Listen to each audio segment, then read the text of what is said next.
കഴിഞ്ഞ 1-2 ദിവസങ്ങളിലായി മലയാള മാധ്യമങ്ങളുടെ തലക്കെട്ടുകളിൽ ഇടം പിടിക്കുന്നത് PSCക്കെതിരായ ചില വാർത്തകളാണ്. PSC ചെയർമാനും ഉദ്യോഗസ്ഥരും വിവിധ തസ്തികകളിൽ ബന്ധുനിയമനങ്ങൾ നടത്തിയെന്നും ആസൂത്രണ ബോർഡ് ചീഫ് പരീക്ഷയിൽ ക്രമക്കേടുണ്ടായി എന്നൊക്കെയാണ് വാർത്തകൾ. PSC എന്നത് നിരവധി പേരുടെ ജീവിതവും പ്രതീക്ഷയുമാണ്. അവിടെ ഏതെങ്കിലും തരത്തിലുള്ള തട്ടിപ്പോ ക്രമക്കേടോ ഉണ്ടെങ്കിൽ ആ ഗൗരവത്തിൽ തന്നെ വിഷയത്തെ കൈകാര്യം ചെയ്യുകയും വേണം. എന്നാൽ നമ്മുടെ PSC കഴിഞ്ഞ 10 വർഷത്തിനിടയിൽ നിരവധി തവണ അന്തർദേശീയ മാധ്യമങ്ങളിൽ വാർത്താ തലക്കെട്ടുകളായിട്ടുണ്ട്.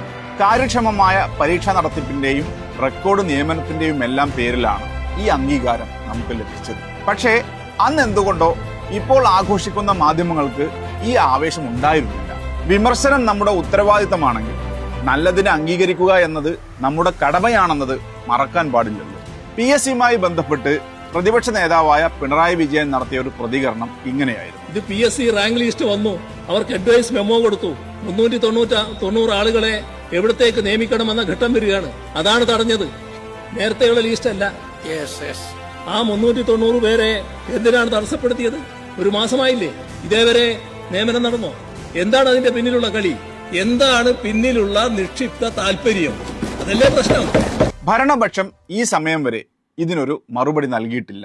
ഇത് മാത്രമല്ല, PSC റാങ്ക് പട്ടിക നോക്കുകുത്തിയാക്കി തദ്ദേശ വകുപ്പിൽ താൽക്കാലിക ജീവനക്കാരെ തിരികെ കയറ്റാനും നിലവിലുള്ളവരുടെ കാലാവധി നീട്ടാനും നീക്കം.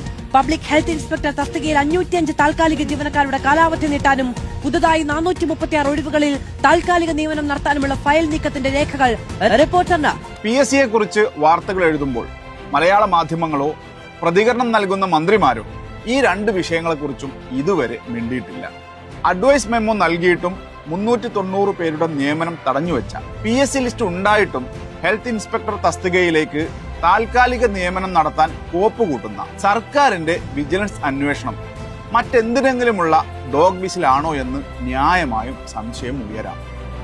പേഴ്സണൽ സ്റ്റാഫ് നിയമനങ്ങൾക്കുൾപ്പെടെ ലക്ഷങ്ങൾ കൈപ്പറ്റിയെന്ന് വാർത്ത വന്നൊരു പാർട്ടിയും മുന്നണിയുമാണ് ഇന്ന് കേരളം ഭരിക്കുന്നത്. മന്ത്രിമാരും അവരുടെ സ്റ്റാഫും നിയമനമൊക്കെ വിവാദത്തിൽപ്പെടാറുണ്ട്. ഈ സ്റ്റാഫുകൾ പലപ്പോഴും അത് വേണ്ടത്ര പരിശോധനയില്ലാത്ത, പരിചയസമ്പന്നരല്ലാത്ത ആളുകൾ, പാർട്ടി ബന്ധമില്ലാത്ത ആളുകളെയൊക്കെ തിരികെ കയറ്റാൻ ശ്രമങ്ങളുണ്ടെങ്കിൽ മുസ്ലിം ലീഗ് മന്ത്രിമാരുടെ പേഴ്സണൽ സ്റ്റാഫ് നിയമനം ഇപ്പോഴും അനിശ്ചിതത്വത്തിലാണ്.